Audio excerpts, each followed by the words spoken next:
विवेक जी, आपका बहुत स्वागत है। Thank you. वाराणसी में काशी विश्वनाथ संगीत की नगरी है, ज्ञान की नगरी है, और अभी आपने बताया क्रांति की भी नगरी है आपकी रिसर्च के अनुसार। और जिस तरह की सर क्रांति आपने शुरू करी, और ख़ास तौर पे अभी आपकी जो नई फिल्म आई थी वैक्सीन वॉर, जिसमें आपने इंडिया कैन, जिस बात को जितने कन्विक्शन से समझाया है कि लोगों ने उस पर बिलीव करना शुरू कर दिया है, काफ़ी सारा करना शुरू किया।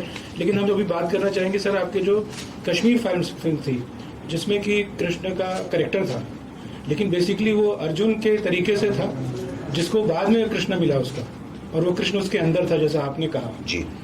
और एक और चीज़ थी उसके साथ में सर कि वो जिन लोगों के बीच में था, उन्होंने बड़े कॉन्फिडेंटली उसको प्रोपेगेट किया कि वो उनकी तरफ की बात करने वाला है, और सडनली उसने बोला कि मैंने देखा कि जो सच था वो इतना सच था कि झूठ लग रहा था जी। उसी तरीके से सर आपको भी, आप भी उसी अर्जुन की तरह से आपको भी कृष्ण मिला, और आपको भी आपके तथाकथित बॉलीवुड ने, जिसको मैं बॉलीवुड कहना पसंद नहीं करता हूँ, बेसिकली हम बड़े हैं उनसे, उन्होंने आपको प्रोपेगेट किया। आप तो उन्हीं के भाई चॉकलेट बनाई है आपने और बाकी सारी पिक्चरें बनाई, लेकिन सर आपने बना दी बुद्धाई ने ट्रैफिक जैम, और वो सारे लोग चक्कर में आ गए सर। तो अभी इसके बारे में कुछ सर चाहते हैं कुछ कहना? ये सवाल तो उनसे पूछना चाहिए जिसको चक्कर आया, जी। जिसके कारण चक्कर आया, उससे तो ये सवाल नहीं पूछा जा सकता। लेकिन हाँ, मैंने अपना कृष्णा डिस्कवर किया है कि नहीं ये मैं नहीं जानता हूँ, लेकिन मैंने फोकस किया एक चीज़ पे जिसको मैं बोलता हूँ क्रिएटिव कॉन्शियसनेस। एंड मुझे ऐसा लगता है कि हर बच्चा जो है वो क्रिएटिव पैदा होता है। धीरे धीरे हम उसको डरा के ये मत बोलो, वो मत देखो, वहाँ मत जाओ, वहाँ अंधेरा है, ये नहीं करो, वो नहीं करो, इतने डूज एंड डोंट्स उसकी लाइफ में कर देते हैं कि वो सारी जिंदगी सिर्फ एक जीवन की आपाधापी में फंस जाता है, और वो सिर्फ पैसा कमाना, नौकरी करना, एक वैलिडेशन के चक्कर में फंस के अपनी क्रिएटिविटी को भूल जाता है। और यही कारण है कि आपकी आंखों के सामने तूफान चल रहा है, आपकी आंखों के सामने गलत चल रहा है, लेकिन आप उसे अनदेखा कर देते हैं, इसलिए कि यार ये ठीक ठाक एक बची हुई जिसमें डर नहीं है, जिसमें कुछ नहीं करना है, रिस्क नहीं है, ऐसी जिंदगी को कोई डिस्टर्ब ना करे, इसलिए आप बोलते नहीं है। तो सबसे पहली चीज क्रिएटिव कॉन्शियसनेस से मैंने 3 चीजें समझी। चूंकि आपका मैनेजमेंट का इंस्टीट्यूट है, इसलिए मैं बताना चाहता हूँ। मैंने पहली चीज सीखी डी लर्न, मतलब जो भी तुमने सीखा रीलर्न नहीं। ये नहीं कि तुम्हें हिंदी आती थी उसको भूल जाओ, इंग्लिश सीख लो, या इंग्लिश आती थी उसको भूल जाओ, उसको फ्रेंच। मैं ये नहीं कह रहा हूँ कि किसी चीज को कॉम्पनसेट करो कि ये निकाल दिया तो ये डाल दो, ग्लास में से पानी निकाल दिया अब दूध डाल दो, दूध निकाल दिया चाय डाल दो। मैं ये नहीं कह रहा हूँ कोई, देखिए रीलर्निंग होता है आपके ग्लास में शराब है, उसे निकाल के आपने उसमें जूस डाल दिया, दैट इज रीलर्निंग। पर ग्लास को आपने हमेशा भर के रखा, ठीक है। मेरा है डी लर्न, मतलब सब भूल जाओ कुछ भी जो सीखा हुआ है, ठीक है। दूसरा जो है डिस्ट्रॉय, आप जो कुछ भी है आपका जो बॉक्स, उसको डिस्ट्रॉय कर दो, जिसको आप कहते हैं think out of the box. Why think out of the box? मतलब वापस बॉक्स में जाने वाले हो, तो आई से डिस्ट्रॉय द ब्लडी बॉक्स, कि तुम कौन हो, क्या हो, तुम्हारी आइडेंटिटी क्या है, उसको डिस्ट्रॉय कर दो। और तीसरा है disrupt, and that's only when you disrupt the world. तो ये जो शिफ्ट की फिलॉसफी है उसको मैंने अपने हिसाब से अपनाया, D learn, destroy and disrupt. और ये 3 चीज़ों ने मुझे ये हेल्प करी। तो वो जो कहानी थी उसमें यही था, एक लड़का है जिसमें कृष्णा का पोटेंशियल है, लेकिन वो फंसा हुआ है हारे हुए लोगों से। ओके, जैसे कि कृष्ण और अर्जुन खुद फंस गए थे हारे हुए लोगों के बीच में। हर कोई उदास था, कोई दुखी था, ये नहीं होगा, वो निराशा थी। और ऐसे में जितनी भी कौतूहल बोले या उत्सुकता या जो एक जिज्ञासा जो कृष्ण अर्जुन के मन में आई, उसका समाधान कहाँ से मिलता है। तो मैंने उस सिंबॉलिज्म और फिलॉसफी को पकड़ के वो किया। और वो ऐसा नहीं है कि मैंने एक कहानीकार की तरह लिख दिया, मैंने अपने जीवन में जो अनुभव किया मैंने वही किया है। मेरी अगली फिल्म आ रही है द डेली फाइल्स, वो भी मेरा जो एक स्पिरिचुअल जर्नी है, मेरा जो स्पिरिचुअल एवोल्यूशन है, वो मैं बहुत ट्रैवल करता हूँ, भारत का चप्पा चप्पा समझने की कोशिश करता हूँ, और वो भी मेरे ही एक्सपीरियंस से बनेगी, क्योंकि जो कहानी अब मैं बना रहा हूँ मेरे अलावा और कोई कह नहीं सकता। तो इसलिए वो पर्सनल होना बहुत आवश्यक है। ऐसी एक कहानी आपने जिसके बारे में हम लोगों ने बात करी भी, बुद्धा ने ट्रैफिक जैम आपने करी, और उसकी कहानी को आपने अपनी पुस्तक अर्बन नक्सल में लिखा। अर्बन नक्सल एक ऐसा शब्द है जो आपने विश्व की डिक्शनरी को दिया है, और अभी लोग उसको आत्मसात कर चुके हैं, समझ चुके हैं, बिना ये जाने कि आया कहाँ से है। मेरे ख्याल से बहुत सारे लोगों को मालूम ही नहीं होगा कि शब्द का ओरिजिन कहाँ है। लेकिन उस पुस्तक में मैंने जब जो उसका शुरुआत की जगह है वहाँ पे आपने वो स्ट्रगल लिखा जब जादवपुर यूनिवर्सिटी में जा रहे थे और आपके ऊपर अटैक हो रहा था, सारा कुछ था, तो आप तो बड़ी कंफर्टेबल दुनिया में थे, वहाँ तो कोई समस्या भी नहीं थी, आराम से थे और उसमें कुछ भी प्रॉब्लम नहीं होती थी। आप उसको छोड़ करके इस तरह की तकलीफ वाली दुनिया में क्या सोच के आए? नहीं, तकलीफ तो देखिए, जो आदमी भौतिकता में बिलीव करता है उसके लिए तकलीफ है कि अरे यार इन कम पैसे मिल रहे हैं, अरे इनके पास गाड़ी नहीं है, इतना स्ट्रगल क्यों कर रहे हैं। जब सब कुछ था तो स्ट्रगल तो बुद्धा ने भी की थी, सब छोड़ छाड़ के चले गए। गांधी ने कम का स्ट्रगल की क्या? He was a very successful barrister. कई लोग कहते हैं नाटक रहा होगा, राजनीति रही होगी, पर चलिए राजनीति है, नाटक है, आप करके दिखा दीजिए वो काम। क्योंकि कोई चीज छोड़ना सब बहुत कठिन है, जो आपके पास है उसे छोड़ना, त्यागना। तो ये जो त्याग और तपस्या का जो पूरा जो है भारत के जो डीएनए में है, हमारी माँ इतनी तपस्या और त्याग करती हैं, पिता करते हैं, भाई बहन करते हैं, पूरा समाज एक तरह की तपस्या और त्याग में लगा। तो ये जो कोर भावना है, ये मुझे समझ में आई कि इस भावना को नीची नजर से देखा जाता है। सरलता को, सिंप्लिसिटी को, एक प्रेममय सत्य प्रिय वचन को हमेशा कमजोरी की तरह से देखा जाता है, और जो कि एक कम्युनिस्ट थिंकिंग है। जो एक कम्युनिस्ट थिंकिंग हमेशा हर चीज में रेवोल्यूशन कर दो, रेवोल्यूशन कर दो। हम रेवोल्यूशन क्रांति वाले लोग नहीं है, हम एवोल्यूशन वाले लोग हैं। हम कहते हैं एवोल्यूशन अगर धर्म के रास्ते पे चलो तो करेक्ट होता है। उनका यह है कि धर्म तो होता ही नहीं, कोई चीज धर्म तोड़ दो और रेवोल्यूशन करो। किसके अगेंस्ट करो? स्टेट के अगेंस्ट। तो उनकी जो सोचने की जो भूमि है, जो दायरा है, जो रडार बहुत लिमिटेड है, वो है व्यक्ति वर्सेस स्टेट।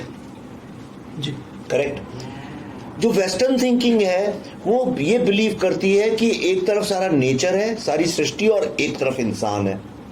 वर्सेस मतलब वर्सेस उनका है मैन वर्सेस नेचर, एनिमल्स। तो पहाड़ों पे जाके घर बना लो, पहाड़ तोड़ लो, जमीन के अंदर घुस जाओ, समुद्र में घुस जाओ, स्पेस पे चले जाओ। एडवेंचर की मतलब कैसे लड़ाई लड़ो नेचर के साथ, ये उनका पूरा का पूरा जो उनकी जमीन है। हम कौन है, हमारी क्या है? तो मुझे ये समझ में आया कि हमारा जो पूरा जो धरातल है वो इस बात पे आधारित है कि हमारा इस सृष्टि के साथ क्या रिश्ता है, इस जीवन का अर्थ क्या है, हम ये जीवन मौत मृत्यु के बाद क्या होता है, क्या कारण है कि एनर्जी जो है, जो जिसको हम शक्ति बोलते हैं, वो कभी घटती नहीं, वो विद्यमान रहती है, आदमी जाए चाहे ना जाए, क्या वो आत्मा है? तो ऐसे हमने जो है हमारा शोध जो था, तो जैसे कम्युनिस्ट लोगों की लड़ाई मैंने आपको बताया कि सारी की सारी जो है वो स्टेट के साथ है, जिसके पास अथॉरिटी है उसके साथ है, जिसके पास अथॉरिटी है। इस्लाम में जो है उनकी पूरी लड़ाई जो है वो काफिरों के साथ है, उनके साथ है जो उन पे विश्वास नहीं करते, ये उनका युद्ध है। और जो एक वेस्ट है जो क्रिश्चियन फिलॉसफी से रिलीजन से प्रेरित है, उनका सारा का सारा यही है, मैन इज सुपीरियर। यही कारण है वो बोलते हैं माइंड एंड बॉडी, जैसे कि दिमाग शरीर से अलग कोई चीज है। हम स्टमक एंड बॉडी नहीं बोलते, हाँ। और अगर माइंड अगर समझिए मन को कहते हैं तो हम भी डाइजेशन, हम एपेटाइट एंड बॉडी नहीं बोलते हैं, करेक्ट। हम लंग्स और उसको अलग नहीं करते हैं, हम ब्रीदिंग को और बॉडी को अलग नहीं करते, हम नहीं कहते हैं लंग्स एंड बॉडी। पर देखिए अंग्रेज लोग माइंड एंड बॉडी बोलते हैं, और वहीं पे समझ में आता है। तो तो उनका वो युद्ध है। हमारा युद्ध क्या है? हमारा युद्ध नहीं है, हमारा अंतर्द्वंद है कि मैं कौन, मेरा क्या रिश्ता है, मेरा जानवरों से क्या रिश्ता है, मेरा पेड़ पौधों से क्या रिश्ता है, पत्थरों से क्या रिश्ता है, ईश्वर से क्या रिश्ता है, क्या ईश्वर एक है, क्या ईश्वर अनेक है, सत्य क्या है, सत्य क्या, इस पे हमारा शोध है। और आपको एक चीज बताता हूँ, दो बड़ी मजे की चीज बताता हूँ। आप मॉडर्न, मैं किसी चीज के अगेंस्ट नहीं हूँ, देखिए मैं ऑब्जर्वर हूँ। जो मॉडर्न मेडिसिन है, जो मॉडर्न एलोपैथी, जो मॉडर्न मेडिकल साइंस है, वो सारी की सारी मुर्दा शरीरों को काट काट के सीखी गई है, करेक्ट। कब कोई मर गया उसे काटा, देखा यहाँ पेट है या ये है वो है। और हमारी जो पूरी योगा की जो फिलॉसफी है, जो योगा का जो हमारा साइंस है, वो पूरा जीवित लोगों को ऑब्जर्व करके देखा गया है। क्या फर्क है? ये फर्क है। तो हमारी जो थिंकिंग हमेशा से रही है वो लाइव रही है, लिविंग। फ्रायड ने भी पागलों को स्टडी किया जी। तो लिविंग नॉलेज और डेड नॉलेज, कोई चीज हो गई अब उसका अध्ययन करना, कोई चीज घट रही है उसका अध्ययन करना, ये दो अलग बातें हैं। हम हाँ, इसीलिए आप देखिए उनका क्या है कि हमको ढूंढने निकले, वो हमें मिलेगी। टाइम A to B जाता है, लीनियर है, यहां से शुरू होता है, बिग बैंग से शुरू होता है, कयामत के दिन खत्म, जजमेंट डे के दिन खत्म हो जाएगा। A to B, ये वेस्ट की धारणा है समय की। हमारी क्या है, एक काल चक्र है, साइक्लिकल है। हम कहते हैं ये अनंत है, ये सनातन है, ये कभी नहीं खत्म होने वाला। ये सर्कल जो है, जो आज हुआ है वो कल होगा। पेंडुलम इधर क्या है, इधर आएगा। ये टाइम है। हमने टाइम को ऐसे देखा, उन्होंने टाइम को एक लाइन में देखा। ये जो मूल सोच का जो फर्क है, इसको जो हमारी सोच है उसको दबाने के लिए, उसको नष्ट करने के लिए पहले अंग्रेजों के वक्त में मैकॉले ने किया, फिर ये कम्युनिस्ट थिंकिंग ने आके किया। तो हमारे जो यंग बच्चे बच्चियां जो कॉलेज में पढ़ते हैं, या तो वो नक्सल कम्युनिस्ट थिंकिंग लेफ्ट को बिलोंग कर लें, नहीं करें तो उनको इतनी हीन भावना दी जाती है, इतना उनका ऑपरेशन होता है, उनको इंफीरियोरिटी कॉम्प्लेक्स दी जाती है सब जगह। जेन्युइनली मेरे ख्याल से अब तो सब जगह एक सही हो गया है। तो मैंने अपनी आंखों से देखा है और तब मुझे समझ में आया कि जो जंगल में जो नक्सल लोग हैं, ये तो कैसे काम करते हैं, पैसा कहां से आता है, सोच कहां से आती है, स्ट्रेटेजी कहां से आती है। तब मुझे समझ में आया ये तो यूनिवर्सिटी में बैठे प्रोफेसर्स, गवर्नमेंट में बैठे IAS ऑफिसर्स, कहीं पे बैठा कोई पुलिस का DIG, कहीं पे मीडिया वाले, ये जो बुद्धिजीवी लेखक अपने आप को इंटेलेक्चुअल एलीट क्लास बोलते हैं, ये ही उसके मास्टरमाइंड है। इसलिए मैंने कहा कि ये बात गलती मत करो कि नक्सल सिर्फ जंगल में है। असली नक्सल तो तुम्हारे बगल में, बस में, ट्रेन में, प्लेन में, तुम्हारी सीट के बगल में बैठे हैं और तुम्हें पता भी नहीं है। और ये देश के ही नहीं, पूरे भारतीय सिविलाइजेशन के दुश्मन है। दैट्स आवर अर्बन नक्सल। इसमें तो अनुपम खेर का जो कैरेक्टर आपने निकाला था, वो इसी सोच के साथ में निकाला था आपने? मैंने तो सोच से निकाला था, लेकिन फिल्म रिलीज होने के कुछ ही महीने बाद आपने देखा होगा दिल्ली के वो प्रोफेसर साईं बाबा पकड़े गए। उसके बाद कई सारे प्रोफेसर टिस में और इधर उधर पकड़े ही जाते हैं। तो ये धारणा भी खत्म हो गई कि मैंने गलत किया था कि सही, वो तो अब सामने आपके है। लेकिन एक आपकी जो यात्रा, इसमें एक मेरा छोटा सा क्वेश्चन है, हालांकि आपने शायद कभी कहा भी होगा इसके बारे में, कि आप तो बहुत कंफर्टेबल, जैसे मैंने फिर से वापस आता हूँ कि आप प्रोफेसर होके गए थे और वो स्टूडेंट पिक्चर बना रहे थे कुछ जी, जो इसकी शुरुआत है, और वो कहाँ से शुरू हुई थी और कहाँ पहुंच गई थी, क्योंकि हमारे पास मीडिया के भी बच्चे हैं। जी। तो हम जानना चाहते हैं कि आपने क्या शुरू किया था और अल्टीमेटली वो कैसी रिसर्च होकर कहाँ बन गई। अब देखिए, इसीलिए दुष्यंत कुमार ने कहा था, कौन कहता है आसमान में छेद हो नहीं सकता एक पत्थर तो तबीयत से उछालो यारो। प्रॉब्लम ये है कि आज हम लोग तबीयत से पत्थर आसमान की तरफ नहीं उठा रहे, एक दूसरे की तरफ उठा रहे हैं। तो कैसे कुछ नया एक्सपेरिमेंट होगा, कैसे कोई नई डिस्कवरी होगी, और मैं उसको लेकर चिंतित भी हूँ। मुझे लगता है आज का जो स्टूडेंट है वो सिर्फ स्टेम के पीछे भाग रहा है, एक सपना मिडिल क्लास का कि बस पढ़ो, क्वालिफाइड हो, पैसा कमाओ, गाड़ी लो, फ्लैट लो, अमेरिका जाओ। मुझे ऐसा लगता है कि अब वक्त आ गया है कि हम लोगों को बहुत बहुत seriously art, literature, culture, philosophy, यही तो देखिए लाइफ की ब्यूटी है, एस्थेटिक्स, ये अब बच्चों को सिखाना चाहिए। और जो नहीं सीख पाए उन लोगों को स्पेशल इंटरेस्ट लेके इन चीज़ों को सीखना चाहिए, क्योंकि आपका संपूर्ण विकास तभी संभव है जब आपकी जिंदगी दो स्तंभों पर खड़ी हो, जिसमें एक तरफ साइंस हो और एक तरफ जीवन की सारी खूबसूरत चीजें। और आपने एक और बहुत, जैसे आप तो करियर है, मतलब पंगा लेते हैं, काफी सारे तरीके के पंगे लेते हैं, और एक आपने लिया था जो ताशकंद फाइल्स को लेके, मतलब एक ऐसी फाइल जिसको किसी ने खोला नहीं, कोई खोलने दे नहीं रहा था, और उसको खोलने का सोचना बहुत बड़ी बात थी। और उस फिल्म को आपने बनाया, और बनाया भी एक अलग तरह के फॉर्मेट में जो टोटली नॉन कमर्शियल था, but still it was a commercial success. लेकिन पिक्चर बनाते वक्त तो हम भी जानते हैं, आप भी जानते हैं कि हमको तो पता नहीं होता कि क्या सक्सेस होने वाली है, हम तो अपनी कहानी कह रहे हैं। तो इस तरह की रिस्क लेने का क्या है? और आपने जो, मैं एक चीज़ आपकी जो मैंने पढ़ी आपके पास में, कि आपने शास्त्री जी को जो कहा, मैंने उनसे किसी और को कहते नहीं सुना, आपने उनको लिखा first Tyagi economic reformer of India ji, जो कि मेरे ख्याल से इससे अच्छा उनके बारे में कहा नहीं जा सकता है। बनारस के थे, काशी के थे, और काशी के किसी ने इस तरह की बात नहीं सोची, आपने इस चीज़ को सोचा। तो मैं सिर्फ ये जानना चाहता हूँ, दो चीज़ें हैं कि आपने ये एक अनयूजुअल फॉर्मेट में पिक्चर को लेना, मतलब स्टोरी को कहना, किसी की स्टोरी को कैसे भी कह सकते हैं, और इतने टची और सेंसिटिव, मतलब ये एक्चुअली आप डेस्पेरेडो डायरेक्टर हैं। नहीं, देखिए ऐसा है कि मुझे एक वक्त आया, क्या होता है जिंदगी में, कई बार कई लोग किस्मत वाले होते हैं कि जिनकी जिंदगी में ऐसा मौका आता है कि उनके पास खोने के लिए कुछ बचता ही नहीं है। तो मेरा एक ऐसा वक्त आया जब बॉलीवुड से और इंटेलेक्चुअल सर्किट से पूरी तरह मुझे कैंसिल कर दिया गया, आइसोलेट कर दिया गया। मतलब मेरे साथ लोग फोटो खिंचाने में थोड़ा घबराने लगे, और उनको लगा ये क्या उलूल जुलूल बातें कर रहे हैं, आदमी अपने खुद एक्सपोज होने से डरता है, शायद इसीलिए कर रहे होंगे। लेकिन मुझे पूरी कोशिश की गई कि मेरा एक तरह का बहिष्कार कर दिया जाए और मुझे समाज से काट फाट दिया जाए। तो नौबत ही आ गई थी, कुछ बचा ही नहीं अब खोने के लिए। जब आदमी के पास कुछ खोने के लिए नहीं बचता है तो उसको एक ऐसी चीज मिलती है जो वो कभी खो भी नहीं सकता, और वो है आत्मज्ञान। वाह। जब सब खो जाता है तो आप क्या खोएंगे? जब कुछ बचा ही नहीं तो तब आपको समझ में आता है नहीं, मेरा ध्येय अलग है, मेरा लाइफ का लक्ष्य अलग है, पर्पस अलग है, मैं अलग कारण से यहाँ आया हूँ। और मुझे समझ में आया कि मेरी लाइफ का जो ध्येय है वो जो भारत की महान फिलॉसफी है, ग्रेट फिलॉसफी है, वो लोगों तक पहुंचा देना वो मुझे नेचुरली आता है। तो उसके लिए लेकिन बहुत आवश्यक है कि जो हमारे अगर भारत एक फैमिली है तो इस फैमिली का जो फोटो एल्बम है उसके कई सारे पन्ने गायब हैं। तो मेरा पहला कर्तव्य, इसके पहले मैं उसकी गाथा गाऊं, उन पन्नों को ढूंढ ढूंढ के लाके वापस उस एल्बम में लगाऊं, तो आपको पता चले आपके परदादा कौन थे, आपके दादा कौन थे, आपका पुश्तैनी घर कहाँ था, आप कहाँ बड़े, आपको वो संघर्ष ये सब समझ में आएगा। जब आपको समझ में अपने परिवार की गाथा आएगी तभी तो मैं आपसे कहूंगा कि अपने परिवार पे गर्व करो। लेकिन आपको पता ही नहीं कि बीच में लिंक ही गायब है, 2-4 जनरेशन गायब है, तो आप क्या करेंगे?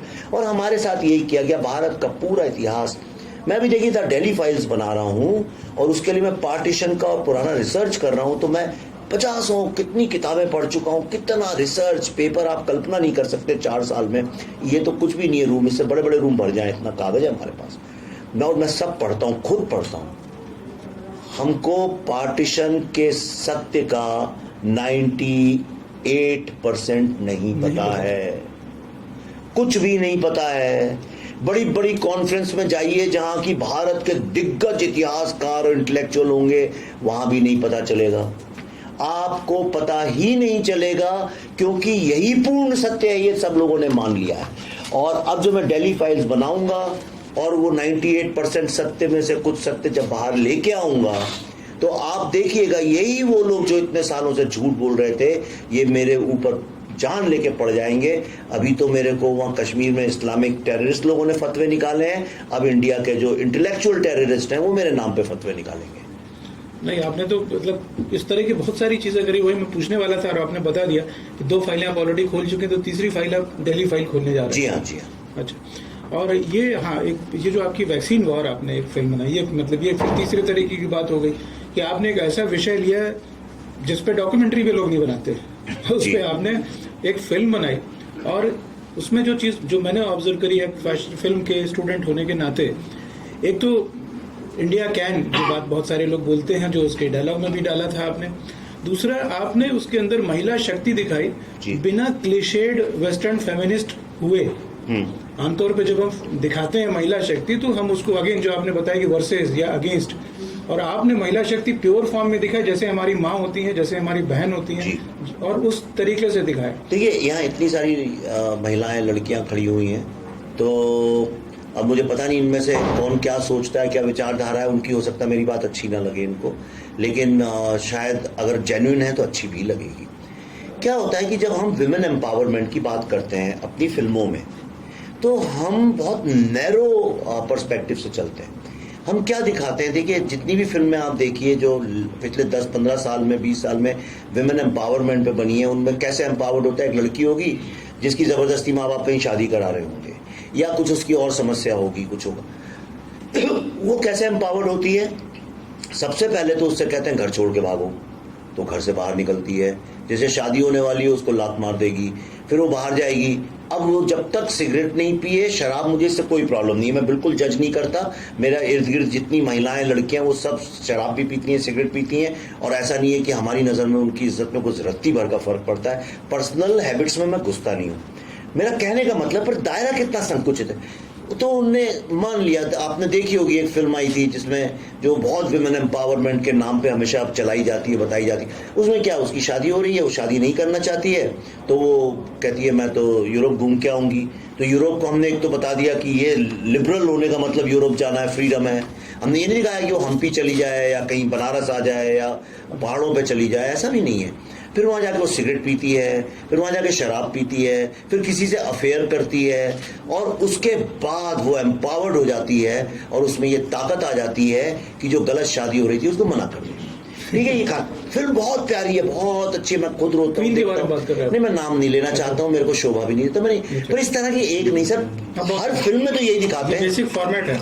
अरे हर फिल्म का एक बेसिक फॉर्मेट यही है कि अगर लड़की को सताया जा रहा है, घर में बंद है, तो उसको ऐसा कर दो। तो हमने विमेन एम्पावरमेंट को यहीं रोक दिया।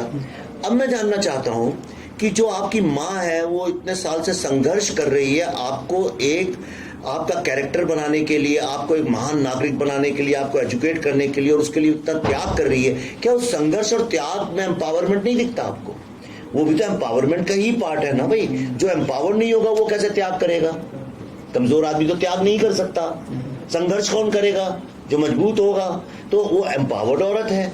लेकिन चूंकि वो मेरी माँ तो मेकअप भी नहीं करती थी, साड़ी भी ऐसे ही पहन लेती थी, कुछ बाल भी नहीं बनाती थी, कभी पार्लर का नाम नहीं सुना उनने, कभी गई भी नहीं उसमें। लेकिन इसका मतलब ये तो नहीं है कि वो एम्पावर्ड नहीं थी। करेक्ट? अगर वो एम्पावर्ड नहीं होती तो मैं कैसे आज इस तरह से बात करता? कहीं तो उन्होंने भी मेरे को बिल्ड किया ना। एक माँ, जैसे कि इलॉन मस्क अपनी गाड़ी बनाते हैं, टाटा वाले स्टील बनाते हैं, अंबानी साहब जियो बनाते हैं, वो माँ का कोई रोल ही नहीं है इस दुनिया में क्या? वो एक व्यक्ति का निर्माण करती है। तो जो औरत एक व्यक्ति का निर्माण कर सकती है बिना पढ़े हुए, खुद अनएजुकेटेड होके, उसकी महानता के बहुत शौर्य गाथा क्यों नहीं गाई जाए? तो इसलिए मुझे लगा कि ये बहुत इंपॉर्टेंट है, मैं उसको डेडिकेट करूँ। अच्छा, इसमें एक और मोमेंट था जो बड़ा खूबसूरत है। टुवर्ड्स एंड हम सब जिस तरह की पत्रकारिता, और थोड़ी देर पहले भी बात हो रही थी उसके बारे में। अब पत्रकारिता तो मेरे सामने बोलिए नहीं, क्योंकि लंबा खिंच जाएगा। नहीं, पत्रकारिता नहीं सर, उसमें सिर्फ एक सीन था जो लास्ट, जहाँ पे वो लेडी थी जो जी कैरेक्टर थी, तो उसमें ऑब्वियसली जब नाना पाटेकर बोलते हैं तो बैठ जाती, और फिर जो रिफॉर्म्ड बंदा था वो अपना हाथ उठाता तो वो उठती। तो मतलब इस तरीके के पत्रकारिता को अभी सहारे की जरूरत है वापस खड़ा होने के लिए, ऐसा कुछ आपका मेटाफोरिकल था? नहीं, मेटाफोरिकल तो था उस वक्त, क्योंकि इससे ज्यादा मैं बोलना नहीं चाहता था। पर मेरा पर्सनल विश्वास ये है कि पत्रकारिता आज जिस जगह पे खड़ी है भारत में, अब ये कभी उठ नहीं सकती। अब ये अंत हो चुका है, ये खत्म हो गई, दिस इज दी एंड। अब आप एक मरे हुए हाथी को ढो ढो के लेके चल रहे हैं। जैसे बंदर होता है ना, जो फीमेल मंकी होती है, वो जिसको तो उसका बच्चा मर जाता है ना, फिर भी वो उसे कई दिनों तक लेके घूमती रहती है, सोचती है वो जिंदा है जी। ओके। और जब तक बहुत बदबू नहीं आ जाए, कीड़े मकोड़े उसके इर्द गिर्द नहीं इकट्ठे हो जाते हैं, और जब उसका खुद का जीवन जो है खतरे में पड़ जाता है कि अब वो भी मर जाएगी, तब जाके उसको छोड़ती है। तो हम तो मंकी से ही माना जाता है, निकले हैं, तो कोई बात नहीं, अगर ऊपर आए थे तो वापस भी मंकी के रास्ते जाने में कोई बुराई नहीं है। पर मेरा ऐसा मानना है कि भारत की पत्रकारिता भारत के पूरे मैप पे एक बहुत बड़ा कलंक है, और इसके खिलाफ हर व्यक्ति को आवाज उठानी चाहिए। हर आदमी त्रस्त है, जैसे कि आप बहुत शराब पिए तो उससे त्रस्त हो जाते हैं लेकिन छोड़ नहीं पाते, यही आदमी की मजबूरी हो गई है। हर आदमी त्रस्त है। यहाँ जितने यंग लड़के लड़कियां खड़े हैं, मैं गारंटी कर सकता हूँ इनके माँ बाप जिस तरह से पिताजी वगैरह देखते होंगे, और व्हाट्सएप पे जिस तरह के मैसेजेस मीडिया के आते होंगे, भले ही ये किसी को भी सपोर्ट करते हो, दिल से तो कोई खुश हो नहीं सकता। और अगर आप दिल से खुश हैं तो जाइए अपना दिल का इलाज करवा के आइए, क्योंकि इसका मतलब या तो आप अंधे हैं, बहरे हैं, या आपको किसी बीमारी ने ग्रस्त कर लिया है। विश्व में इतना पतन किसी इंस्टीट्यूशन का मैंने देखा ही नहीं जितना मैंने भारतीय मीडिया का देखा है। आप किसी एक तरफ से बोलिए, मुझे कोई आपत्ति नहीं है, आप दूसरे को गाली दीजिए, मुझे उससे भी कोई आपत्ति नहीं है, लेकिन आप कुछ बोले ही नहीं और अपने को मीडिया बोले, इससे मुझे बहुत आपत्ति है। करेक्ट? फेंसिटिंग मतलब नहीं होनी चाहिए। आप कुछ करें ही नहीं, आप बस पैसे दे के 15-20 हजार किसी को दे के हिंदू पंडित बना दो, 15-20 हजार लगे कि जो मुस्लिम मौलाना बना दो, दोनों से एक्टिंग करवा दो, या बिग बॉस की तरह से खूब गाली गलौज करें, दोनों तरफ के लोग खुश हो जाएं और वो चले जाएं, सब उनके वारे न्यारे, और आपके यहाँ क्लेश और कलह। आज आपके ही मोहल्ले में ये हालत हो गई होगी कि आप जिन लोगों की शक्ल देख के ऐसा सलाम करते होंगे, या जो जिनको नमस्कार करते होंगे, आज उनको देख के वो आपको मुंह मोड़ते होंगे, या आप उनको देख के मुंह मोड़ते होंगे। आज से कई साल पहले आप प्लेन और ट्रेन में बैठते होंगे, आपने देखा होगा आपके बगल में कौन बैठ गया, उससे आपको कुछ फर्क नहीं पड़ता था। आज आप बैठेंगे, दोनों लोग एक दूसरे को लेके ऐसे परेशान होंगे, दोस्तों को करेंगे मेरे बगल में ये बैठ गया, वो करेंगे मेरे बगल में ये बैठ गया। ये हालत हो गई, किसके कारण हुई है? ये सिर्फ मीडिया के कारण, और किसी चीज के कारण। ये मीडिया की ताकत है, और जब तक इस मीडिया को नहीं हराया जाएगा, भारत के भविष्य में मुझे 1% डाउट रहेगा। मेरे ख्याल से इसी वजह से शायद आपने आई एम बुद्धा फाउंडेशन जो शुरू करी जी। है, जिसमें आपने कुछ हमने पीछे लगाई हैं photo, I am Buddha icon आपने बनाए हैं जिनको हम लोगों ने देखा, और कुछ लेजेंड्स हैं। तो ये आइकॉन और लेजेंड का जो कॉन्सेप्ट है, जो आई एम बुद्धा फाउंडेशन और भी बहुत सारे काम करिए, स्कॉलरशिप भी आप देते हैं जी। लाख रुपए के आसपास की, बहुत सारी चीजें कर रहे हैं। तो ये उसी जहर को कम करने का कोई तरीका है जो आप अपने तरीके से करना चाहते हैं? देखिए, जहर तब फैलता है जब आपके शरीर, देखिए आपके बॉडी कब टॉक्सिक होने लगती है, जब या तो आपका खान पान गलत हो, आप सो नहीं रहे हो, या आप गलत खाना खाते हैं, या आपके शरीर में लड़ाई लड़ने की क्षमता खत्म हो गई हो। करेक्ट। आज मीडिया क्यों इतनी बुरी हालत में होके भी आपके दिमाग को इन्फ्लुएंस कर रहा है? उसका कारण यह है कि उसकी ताकत बहुत बढ़ गई है। अगर आपके शहर से सारे एप्पल और अच्छे खाने की चीजें, एप्पल, केले, फल, ये सारी सब्जी जो अच्छी चीजें सब गायब कर दी जाएं और जगह जगह आपको चीज भरे हुए बड़े बड़े सिर्फ बर्गर की दुकानें बच जाएं, या पिज्जा की जो आपके लिए चॉकलेट की दुकानें हो जाएं, आपके पास कोई ऑप्शन नहीं हो, आप वही खाने लगेंगे ना। तो सवाल यह है कि ये जो फलों को गायब करके आपके यहाँ जंक फूड भरा गया था, आप फलों को धीरे धीरे वापस मार्केट में ले आइए, बैलेंस क्रिएट हो जाएगा। तो आई एम बुद्धा फाउंडेशन से हमारी कोशिश ये है कि जो डिहाइड्रेटेड जनरेशन है, जिसमें आर्ट, लिटरेचर, कल्चर को छू भी नहीं रहा, जिसको जो क्रिएटिविटी से भागती है और डिस्ट्रक्टिव ताकतों से अट्रैक्ट हो रही है, वो इसलिए इसके पास कोई ऑप्शन भी तो नहीं है। वो गाना सुने तो क्या सुने? बॉलीवुड के अलावा ये खड़े बताइए कोई ऑप्शन है इनके पास? कोई नहीं है। या वो अश्लील गंदे भोजपुरी गाने, यही ऑप्शन, और कोई ऑप्शन नहीं है आपके पास। आज आप अच्छा डांस देखना चाहे, अच्छा ड्रामा देखना चाहे, आप देख नहीं सकते क्योंकि आपके पास अवेलेबल नहीं है। आप पिक्चर अच्छी देखनी जाए तो आपको मिलेगी नहीं देखने को, एक दो मिलेंगी, छोटी मोटी होंगी तो मीडिया कह के अरे ये तो छोटी फिल्म है, और जो घटिया फिल्में होंगी उनको कहेंगे अरे इतने टिकट बिक गए, इतनी एडवांस बुकिंग हो गई, mega star of the Galaxy. आपको इतना हाइप और फोमो क्रिएट कर देंगे कि आपके पास ऑप्शन नहीं बचेगा। आपको पता है ये गंदी फिल्म है, फिर भी आप जाएंगे सिर्फ इसलिए कम से कम लौट के इंस्टाग्राम में, सोशल मीडिया में उसको गाली ही दे सकें। आप यू वांट टू बिलोंग, मतलब बंदर का नाच चल रहा है और शहर का हर आदमी उसको देख के कुछ ना कुछ बोलना चाहता है। ये फर्क है। सिनेमा आर्ट है, बंदर का डांस एंटरटेनमेंट है, और बॉलीवुड की फिल्म में डायलॉग है कि सिनेमा सिर्फ एंटरटेनमेंट एंटरटेनमेंट एंटरटेनमेंट है। ऐसा नहीं है। अगर ऐसा है तो भाई बंदर का डांस देखिए ना। वाह, बहुत अच्छा टेक है। और इसमें बस एक बड़ी इंटरेस्टिंग सी क्यूरियोसिटी है मेरी, बस ये कि आपने तीनों पिक्चरों में जो भी आपकी, आप पल्लवी जी को निगेटिव क्यों देती हैं? वो इतनी पॉजिटिव, इतनी खूबसूरत, इतनी अच्छी एक्टर है, और मतलब मैं उनका फैन रहा हूँ बहुत शुरुआत से। देखिए, रोते हुए दुखियारी तो बड़ा आसान होता है, और रो दो तो ऐसे ही अच्छा लगता है, अच्छी एक्टिंग है। लेकिन नेगेटिव करना बहुत कठिन, मुश्किल है। सबसे कठिन काम नेगेटिव। शोले इतनी बड़ी फिल्म थी, उसमें अमिताभ बच्चन, धर्मेंद्र साहब, संजीव कुमार जी, आप नाम लीजिए, भारत के नामचीन एक्टर थे, उसमें भरा पड़ा था एक्टरों से, लेकिन नाम किसका हुआ? गब्बर सिंह का। राइट। जो नेगेटिव रोल होता है ना, वो बहुत डिफिकल्ट होता है, क्योंकि इंसान अंदर से नेगेटिव नहीं है, तो नेगेटिविटी कर पाना बड़ा मुश्किल होता है। सच बोलो ये तो मैं कोई भी बोल सकता है, दयालु बन जाना बड़ी आसान बात है। तो कोई मर रहा है, उसे देख के आपको रोना नहीं, हंसी आए, ये रोल करना बड़ा कठिन है। देख के रोने वाले तो बहुत एक्टर मिल जाएगा।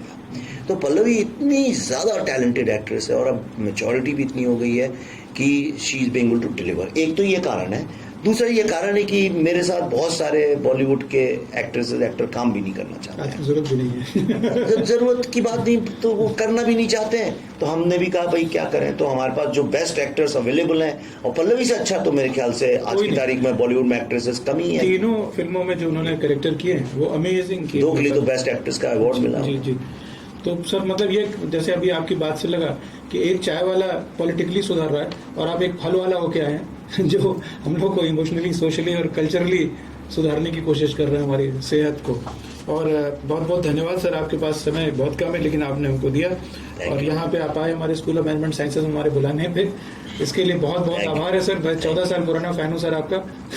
नहीं ऐसा मत बोलिए, आजीवन रहूंगा। टीचर्स को ये नहीं बोलना चाहिए, लेकिन मैं स्टूडेंट्स के बीच तो हमेशा जाना मेरे, और हम चाहेंगे सर कि कभी आपको आपके मास्टर क्लासेस के लिए हम यहाँ पे आपको बुलाएं। बिल्कुल करेंगे, मास्टर क्लास करेंगे, बच्चों को करें यहाँ पे। बिल्कुल करिए, और मास्टर क्लास पेड करिए, ताकि जो जो आना चाहते हैं वो पैसे दे के आए, भले 11 रुपए लीजिए, लेकिन क्या है अब फ्री में इतना ज्ञान मिलना भी नहीं चाहिए, वरना ज्ञान की कीमत नहीं रहती। तो एक ज्ञान आप हमारे बच्चों के लिए अगर आप फाइनली कुछ देना चाहते हैं, SMS के, या कोई भी सभी बच्चों के लिए, जो भी बच्चे इसको देखेंगे आप इस प्रोग्राम को जो हम लोग डालेंगे बाहर, क्या कहना कोई ऐसे ज्ञान यान की बात नहीं, लेकिन मैं एक बात बता देता हूं जो आपको सक्सेस के रास्ते पे ले जाएगी, ये मैं गारंटी के साथ कह सकता हूं।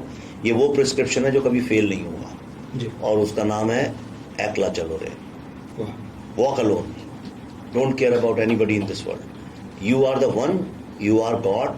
कुछ क्या है भगवान को सब, अरे तुम भी तो जानते हो कहानी है दिल में, तो तुम सब जानते हो इस बात को, तो क्यों नहीं बिलीव करते कि तुम ही वो हो?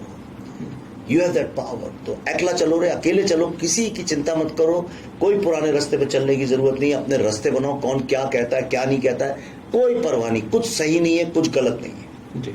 किसी और की कॉस्ट पे जब तक आप अपने जीवन को आगे नहीं बढ़ाते हैं सब कुछ सही है। Thank you sir, thank you very much sir, really Thank you. Grateful sir, Thanks. Thank you.